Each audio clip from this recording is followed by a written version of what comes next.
सांस भले टूटे हो बाकी साथ नहीं छूटे हो।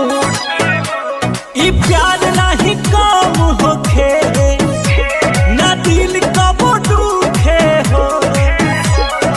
धन धन भइल जिंदगी तोहके पाई के कि हमहू जान से ज्यादा माने ले हो अपना भाई के। तो हमहू जान से ज्यादा मानी ले हो अपना भाई के। सांस भले टूटे हो बाकी साथ नहीं छूटे हो। ई प्यार नहीं कम